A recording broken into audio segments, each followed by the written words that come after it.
제가 틸리를 처음 만나게 된 것은 대학 시절 그의 책 존재의 용기를 읽으면서였습니다. 현대인의 불안, 무의미성, 죄성에 대한 그의 통찰력은 신학에 대한 깊이가 별로 없던 신학 초보자였던 저에게 신학이 이렇게 명쾌할 수 있구나 하는 것을 느끼게 해준 사람입니다. 제가 좋아하는 신학자 중엔 칼 바르트라는 신정통주의 신학, 현대신학의 아버지라 불리는 그런 신학자가 있었고, 바로 또 그 다음에 만났던 신학자가 바로 이 폴 틸리히였습니다. 그래서 신학대학원 시절에는 이 칼 바르트와 폴 틸리히에 대해서 집중적으로 공부를 했습니다. 그런데 이 틸리히는 인간의 실존을 분석하는 데 있어서 세 가지 존재론적 개념들을 사용합니다. 바로 본질, 실존, 그리고 새로운 존재입니다. 범죄하기 전에 아담의 상태가 본질이고, 타락한 상태 안에 있는 아담이 지금 죄된 인간의 모습이 실존이고, 그리고 마지막 아담으로서 그리스도의 나타나심이 바로 새로운 존재로서의 상태이다, 이렇게 말합니다. 세 가지 시간적 상태 중 본질은 존재의 근원 또는 존재의 힘인 하나님과 일치 상태에 있는 본질적 차원의 인간을 의미합니다. 그러나 이 본질은 그 잠재성이 실현되지 않은 상태입니다. 그 다음으로 실존은 본질이 그 잠재성을 실현하게 된 것을 의미하는데, 현실적 세계 안에서의 존재의 상태, 즉 본질로부터 실존으로의 전이된 상태를 의미합니다. 틸리히는 이 상태를 자신의 본질적 존재와 존재의 근원이신 하나님으로부터 소외되어 있는 상태라고 표현합니다. 마지막으로 새로운 존재는 실존의 상황 아래에 서 있다는 점에서 본질적 존재와는 다르고, 또한 그것이 본질적 존재를 왜곡하지 않는다는 점에서 실존적 존재와는 다르다. 그래서 본질과 실존 사이의 간격과 분열을 극복하는 실존적 상황 내의 본질적 존재다, 이렇게 말합니다. 오늘 설교의 말머리가 굉장히 어렵죠. 신학도들도 쉽게 이해할 수 있는 부분은 아닙니다. 그러나 저는 오늘 읽은 본문 말씀을 중심으로 본질과 실존, 이런 제목의 주제를 놓고 하려다 보니 본질과 실존에 관한 신학자의 글을 인용할 수밖에 없었음을 이해해 주시길 바랍니다. 또 우리가 너무도 잘 아는 현대 실존주의 철학자 사르트르는 말하기를 실존은 본질에 앞선다, 이런 얘기도 했습니다. 여러 가지 철학적 차원의 고찰을 해본다면 여러 가지로 우리가 분석해 볼 수 있겠으나, 그냥 우리가 일상생활에서 쉽게 이해한다면 우리의 삶의 실제적인 모습, 즉 우리의 실존이 본질을 앞선다 하는 것은 한마디로 목구멍이 포도청이고 내 앞가림하기가 힘든 인간의 현실을 반영하는 그런 내용이다. 그냥 그렇게 쉽게 해석할 수 있겠습니다. 오늘은 부활절 둘째 주일입니다. 부활절은 한 주일이 부활절이 아니고 이제 오순절 기간이 되기 전까지는 계속 이제 부활절 주간이 됩니다. 사실은 52주 전체 1년 내내가 부활절을 기념하는 날입니다. 주일의 본질이 무엇입니까? 그것은 부활주일을 기념하는 날이 바로 부활절이 바로 주일입니다. 원래 토요일이 안식일이었던 것이 바로 이 부활절로 말미암아 우리가 일요일에 주일을 삼아, 주님의 날을 삼아 예배를 드리는 것 아니겠습니까? 그러니 부활절은 우리에게 너무도 중요합니다. 우리 신앙의 알파와 오메가요, 우리 신앙의 본질이요, 또 우리 신앙의 실존이 되어야 한다는 겁니다. 어느 목사님이 있었습니다. 군목 시절 연탄가스를 마셔서 국군 통합병원으로 이송되었는데 3일간 의식불명의 상태로 중환자실에 있었습니다. 담당 의는 말하기를 살아날 확률이 1%, 죽을 확률이 99%다, 이렇게 얘기했답니다. 그런데 3일이 지나서 의식을 되찾고 살아났습니다. 그랬더니 거기서 이제 의사로 일하는 그런 군의관들이 다니면서 그 3일 만에 부활한 목사님 한번 얼굴을 보자고 찾아왔더랍니다. 그러니 얼마나 이 목사님은 참 신앙이 독실하신 분인가 보다. 3일 만에 정말 살아났구나. 100% 거의 100% 죽어야 될 사람이었는데 이렇게 하라더랍니다. 그러면서 믿는 사람이나 믿지 않는 사람이나 이렇게 안수기도를 부탁하더랍니다. 그럴 때 이번 주일부터 교회에 나가시면 제가 안수기도 해드리겠습니다. 그러면서 주일마다 휠체어 타고 쭉 국군 통합병원에 있는 교회를 가면 줄지어서 휠체어들이 예배당으로 가곤 했다는 얘기가 있습니다. 물론 이것이 부활의 본질은 아닙니다. 그러나 우리가 의식불명 상태에 빠졌다가도 다시 살아나는 일은 훨씬 많습니다.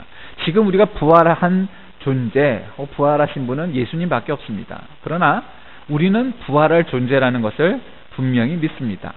그것이 우리가 예수 믿는 이유이고 목적입니다.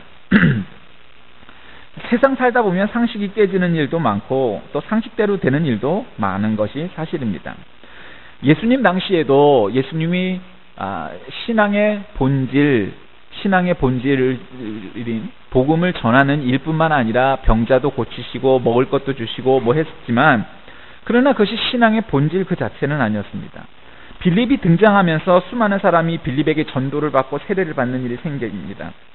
근데 자기를 따르던 사람들이 이제는 빌립을 따릅니다. 그러니까 시몬도 빌립에게 세례를 받고 그의 뒤를 따라다닙니다. 보니까 빌립이 엄청난 이적을 행하거든요. 그 빌립의 활동이 예루살렘에 엄청 알려지면서 베드로와 요한이 사마리아에 내려옵니다. 왜냐하면 사마리아 사람들이 예수 이름으로 세례는 받았는데 성령 받은 일이 없기 때문입니다. 그래서 사마리아 사람들도 성령을 받게 하기 위해서 내려온 겁니다. 그리고 이들이 안수하자 수많은 사람들이 성령을 받게 됩니다. 이 모습을 지켜보던 시몬이 사도들에게 돈다발을 내밀면서 부탁합니다. 이 권능을 내게 좀 주옵소서. 그래서 내가 안수하는 족족 사람들이 성령을 받게 해주옵소서. 이렇게 말입니다. 여러분, 지금 성령 받는 걸 돈을 주고 하면서 그 능력을 내게도 좀 달라고 그렇게 얘기하는 겁니다. 그럼 내가 아주 유명인이 되고 내가 아주 거룩한 지도자, 영적 지도자가 될 것 같다고 생각했기 때문이죠. 그런데 당시 시몬만 그럴까요? 오늘날 대형교회 목사님이라고 말하는 그런 목회자들 가운데에도 거짓 박사학위 논문을 가지고 문제를 일으키고 하는 이유들, 돈이 거래가 되고 또 뭐 앞에서 오가진 않아도 그러한 몇몇 사람들에게만 국한되고 세습되고 하는 일들 따위의 모든 일들이 바로 이 시몬과 같은 우를 범하는 일이라고 저는 생각합니다. 예수님의 제자들의 심정이 이해가 됩니다. 예수님께서 70인의 제자들을 2명씩 짝을 지어서 각 동네로 전도를 보냅니다. 그리고는 돌아오고 가서 보고를 하죠. 주님, 정말 놀라운 일이 벌어졌습니다. 주님의 이름만 대도 귀신들이 벌벌 떨며 나갑니다. 이 제자들이 어떤 능력을 가졌던가는 예수님 말씀에서 그대로 드러납니다. 내가 너희에게 뱀과 정갈을 밟으며 원수의 모든 능력을 제어할 권능을 주었으니 너희를 해칠 자가 결코 없으리라. 여러분, 뱀과 정갈은 구약과 이스라엘인들의 사고에 의하면 악령을 뜻합니다. 원수는 악령들의 두령이죠. 모든 악령과 사탄의 능력을 제어할 능력을 받았다는 게 얼마나 대단한 일이었겠습니까? 여러분, 저도 목회자지만 그냥 제가 안수 한번 하면 그냥 죽었던 자가 벌떡벌떡 일으켜나고 귀신이 그냥 뻘떡뻘떡 그냥 뛰쳐나가고 하면 정말 좋겠죠. 그런데 10장 17절에 오늘 하나님의 말씀은 70인이 기뻐하며 돌아와 라고 시작하고 있습니다.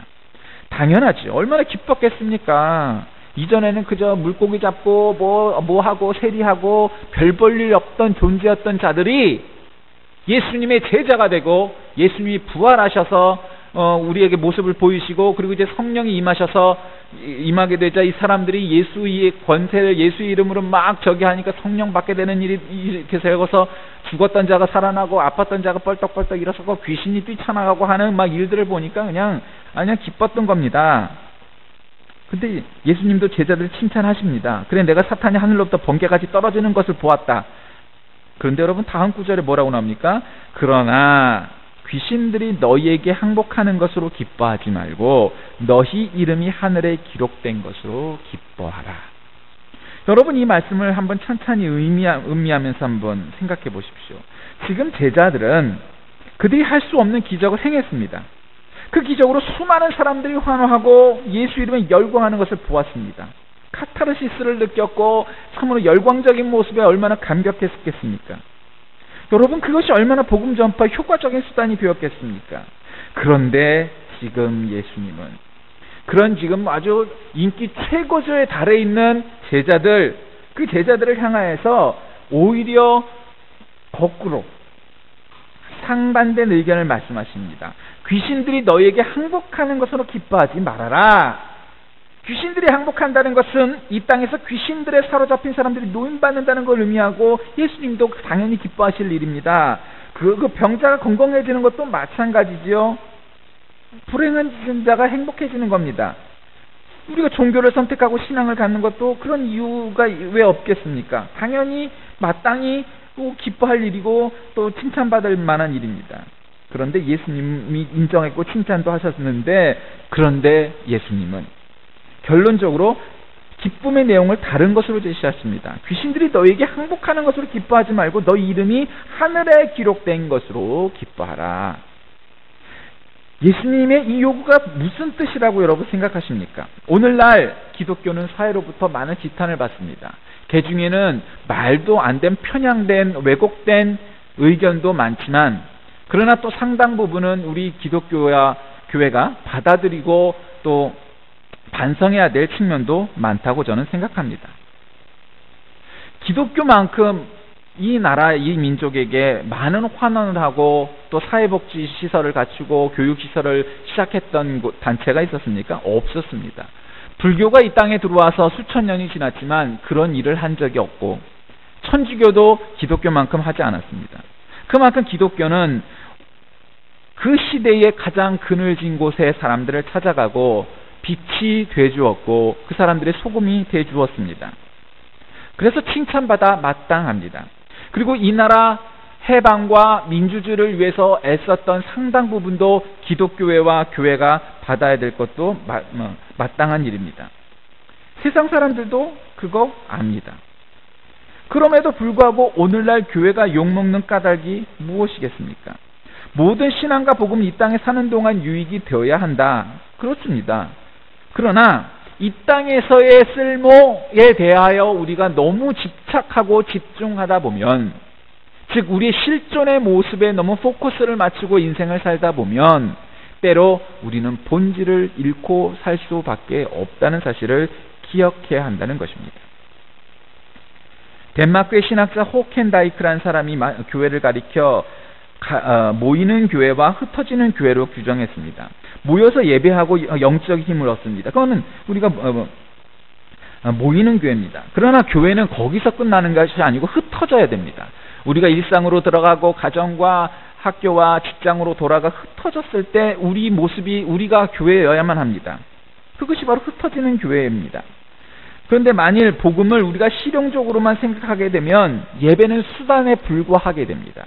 예배 그 자체가 하나님이 가장 기뻐하시고 우리 기독교인들, 그리스도인들에게 있어서 가장 본질적인 요소여서 기쁨으로 마땅히 이 예배가 우리에게 우리의 삶의, 우리의 신앙의 본질이고 이 예배보다 중요한 것이 없다라는 의식을 가지고 살아간다면 그것은 마땅하고 옳은 일이지만, 마치 예배에서 힘을 얻고 의무론적으로 우리가 예배를 드림으로 인하여서 일주일에 한 번은 예배를 드려야 된다라는 그 사실만에 집착하게 된다면 그것은 우리의 신앙의 본질을 흔드는 것이 될 수 있다는 겁니다.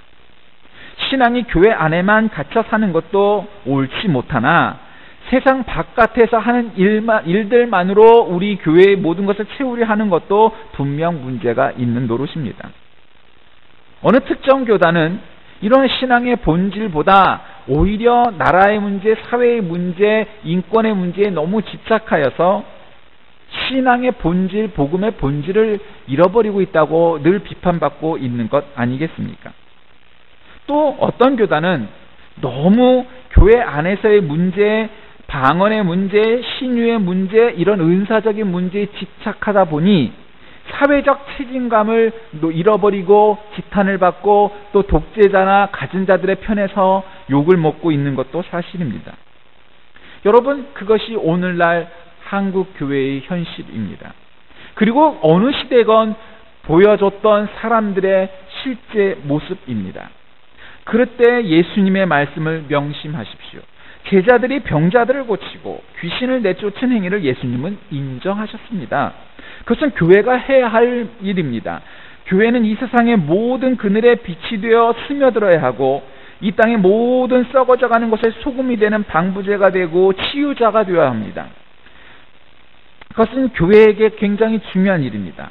그러나 그것보다 더 중요한 일은 무엇이냐? 동시에 우리가 이 세상의 빛과 소금이 된가 동시에 우리의 이름이 하늘 생명책에 기록되는 일도 생각해야 한다는 겁니다. 그 이야기가 무엇입니까?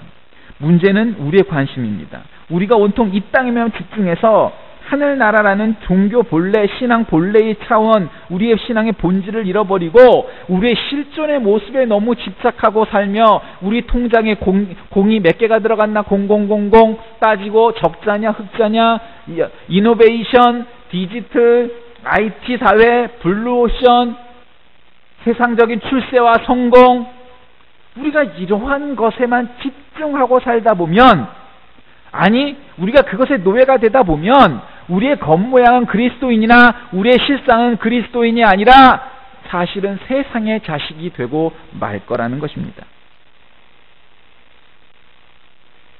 예수 없이 성공하면 성공할수록 그것은 오히려 죄악이고 오히려 흠이 되고 나에게 오히려 그것은 악한 일이 된다는 것을 여러분 기억하시기 바랍니다. 예수 없이 성공하는 것은 성공하면 할수록 오히려 그것이 나에게, 다른 사람에겐 유익이 될지 모르나 나에게는 무익한 일이 되고 맙니다. 그러나 예수를 믿고 진정 성령 충만하여 하나님의 자녀로 살아간다면 우리가 비록 이 세상을 살면서 대단한 성공을 이루지 못했을지라도 우리는 성공한 인생입니다. 왜? 예수님이 지금 말씀하시지 않습니까? 벌떡벌떡 일으켜 세우는 것도 참 좋은 일이지만 하늘 생명책에 너의 이름이 기록되어 있는지 살펴봐라. 이것을 단지 개인구원, 사회구원의 차원에서만 생각하지 말고, 그렇게까지 또 들어가지 말고 신앙의 본질이라는 차원에서, 여러분 우리가 정말 예수님 사랑하십니까? 여러분 정말 하나님의 말씀을 사모하십니까? 정말 여러분 예배를 기쁨으로 오십니까? 라는 차원에서 우리가 한번 생각해 본다면, 정말 거기에 예스라고 대답할 수 있다면 그것은 우리의 신앙의 본질이 흔들리지 않는 것일 겁니다. 그러나 만약 그렇지 않다면, 내가 장로니까, 내가 권사니까, 내가 집사니까, 내가 부장이니까, 내가 교사니까 혹시 의무감에 와야만 한다면 그것은 예수님이 말씀하시는 그러한 종류의 기뻐할 만한 일은 아닐 거라는 겁니다. 즉 예수님이 말씀하신 것은 간단합니다. 너희가 이 세상에 잠정성에 함몰되지 말아라. 이슬처럼 없어질 이 세상의 것들에 목숨 걸지 말아라. 예수님은 기적을 통해 이 세상을 돕는 행위를 중요한 일이라고 인정하셨지만 그것이 본질이 아니다. 궁극적인 목적, 그것은 그 기적이 벌어지고 있는 토대인 이 세상이 아니라 하늘나라, 하나님의 나라, 천국이라는 것입니다. 여러분이 인생을 사는 목적이, 여러분이 이 세상에서 성공하는 일이, 이 세상에서 돈을 버는 일이 내가 잘 먹고 잘 살고 풍요로워지기 위해서가 아니라 하나님의 나라를 위해서이냐라는 것입니다. 하나님의 특성은 두 가지라고 신학은 말합니다. 하나는 being, 존재고, 하나는 doing, 행함입니다. 하나님의 존재하심이 결여된 하나님의 행동은 존재하지 않습니다. 즉, 또 반대로 doing이 결여된 being으로서만 하나님이 존재하시는 것도 아닙니다. 마찬가지로 우리는 무엇을 하는 것에만 의미를 두고 신앙인으로 살고 하나님 앞에서 모이고 예배하고 기도하고 찬양하고 말씀을 묵상하고, 즉 doing이 아닌 being에 몰두하는 것을 무시한다면 그것은 잘못된 일입니다. doing과 being, being과 doing이 공존해야만 합니다. 사실은 존재가 앞서느니 실존이 앞서느니 하는 일 따위가, 그러한 형이상학적인 이야기가 우리에게 무슨 큰 의미가 있겠냐마는, 그럼에도 불구하고 이 단어들을 오늘 이 설교의 제목으로 잡은 까닭은 바로 그것입니다. 우리의 실존에 너무 매몰돼 살지 말고, 때로는 사실은 일주일에 한 번쯤은 예배를 드릴 때만큼은, 하나님의 말씀을 묵상할 때만큼은 실존의 문제, 그러니까 하나님 내 실존에 이런 문제가 있고요, 저런 문제가 있고요, 우리 빚이 얼마가 있고요, 이자를 얼마나 내야 되고요, 우리 사업이 뭐가 어렵고요, 앞이 보이지 않고요 하는 따위의 문제를 놓고 기도하는 것도 필요하지만, 그런 실존적인 문제를 조금은 들여놓고, 왜냐하면 그건 내가 강조하지 않아도 여러분이 어련히 알아서 그건 기도도 하고 하나님 앞에 강구도 하거든요. 그런데 우리 모두가 그런 실존의 문제는 까먹지도 않고 하나님 앞에 잘 강구도 하고 그 부분은 포기하지도 않아서 괜찮았지만, 간과하기 쉬운 것은, 아니 수많은 사람들이, 대부분의 사람들이 간과하는 것은 바로 본질의 문제라는 겁니다. 우리가 본질의 문제를 잃어버리고 산다면 실존의 문제가 아무리 잘 되고 성공할지라도 그 별 볼 일 없는 인생이라는 겁니다. 우리가 큰 교회가 되고 우리가 부자 교회가 되고 또 우리가 부자 기업이 되고 대기업이 되고 하는 일들이 정말 하나님이 기뻐하실 만한 일이냐 아니냐는 그거 사실만으로 하나님이 기뻐하신다라고 확언할 수 없다라는 겁니다. 그럼 하나님이 기뻐하실 만한 일이 뭐냐? 실존의 문제가 아니라 본질의 문제에 집중하고 본질의 문제에서 성공하고 승리해야만 한다는 겁니다. 그렇지 않다면 우리 실존의 문제를 놓고 아무리 아둥바둥하고 성공하고 대출세를 해도 그 일로 하나님께 큰 칭찬받기는 어렵다 하는 겁니다. 사랑하는 교우 여러분, 부활신앙 우리 늘 얘기하죠. 부활신앙이란 게 뭐겠습니까? 이 땅에서 살아있는 삶을 실존이라고 말한다면 실존적으로 이 땅에서 살아있는 삶을 사는 것이고, 다른 하나는 영원히 사는 내세의 신앙, 즉 본질의 문제를 굳건히 하면서 살아가는 겁니다. 우리는 이중 국적자 아닙니까? 하늘나라의 국적, 대한민국의 국적 다 갖고 있는 사람들입니다. 그러니 이 세상에서 살아가는 삶도 열심히 사시되 동시에 우리는 하나님의 나라의 백성이라는 것 늘 잊지 말고 살아야 합니다. 여러분이 돈을 벌건, 여러분이 공부를 하건, 여러분이 무엇을 하건 간에 하나님의 영광을 위하여 솔라 그라치오, 하나님의 오직 영광을 위하여 사는 인생이 되고자 하는 사람일 때 존재와 본질의 문제 그리고 실존의 문제를 잃지 않고 살아가는 우리가 될 것이라는 겁니다. 이것이 참다운 부활신앙입니다. 그냥 영적인 부분만 우리가 추구한다고 해서 그것이 영적인 사람이 되는 것도 아니고, 그렇다고 현실의 문제에만 너무 집착하다 보면 그것도 되지 않습니다. 존재와 실존, 본질과 실존, 이 모든 것들이 고루 있을 때 우리에게 참으로 하나님께서 기뻐하실 만한 일도 이루고 이 세상에서 우리도 참 기뻐할 만한 보람된 성취된 삶을 살 수 있지 않겠습니까? 말씀을 정리합니다. 교우 여러분, 부활신앙이란 본질과 실존, 존재와 실존의 문제를 아우러 통합적으로 우리가 그 모든 것에 충실히 살아가 하나님께서 보실 때 야, 참 본질의 문제나 실존의 문제나 놓치지 않고 참 열심히 살았구나 인정하실 때 우리가 하나님께 칭찬받는 하나님의 자녀가 될 거라는 것입니다. 그런데 우리는 실존의 문제는 잘 안 잃어버리고 살죠. 그러나 본질의 문제는 자주 잃어버리고 살곤 합니다. 어쩌면 교회당을 떠나면 바로 잃어버리고 실존의 문제에 들어가서 6일 동안, 아니 사실은 예배드리는 1시간 말고는 오직 실존의 문제만 집착하다 그저 예배드리는 1시간 정도나 본질의 문제에 우리가 집중하는 것 아닙니까 혹시? 그렇다면 여러분, 본질의 문제, 신앙의 문제, 구원의 문제, 이러한 것들에 집중하십시오. 그것을 놓치지 않고 살아가는 것이 부활신앙입니다. 이 부활신앙 놓치지 않고 살아서 하나님께 인정받고 칭찬받는 저와 여러분 모두 되시길 주의 이름으로 축원합니다. 기도하겠습니다. 부활하신 주님, 오늘 이 거룩한 날 부활의 주님을 찬양하고 경배드리기 위해 모였습니다. 그러나 이 시간만이 아닌 흩어져 있는 우리의 모습 속에서도 늘 이 신앙의 본질을 잃지 않고 살게 하시고 우리의 생활의 문제뿐만 아니라 신앙의 깊숙한 진리, 본질, 존재의 문제도 놓치지 않고 살아서 하나님께 정말 칭찬받는 하나님의 자녀가 되게 하시길 원합니다. 그것이 진정 부활신앙이라고 오늘 성경은 말씀하시고 그것이 주님이 진정 칭찬하실 만한 일이라는 것을 알았습니다. 우리도 이 존재, 본질, 신앙의 문제 놓치지 않고 살아서 하나님께 참으로 칭찬받는 자녀 되게 하여 주옵소서. 예수님의 이름으로 간절히 기도하옵나이다. 아멘.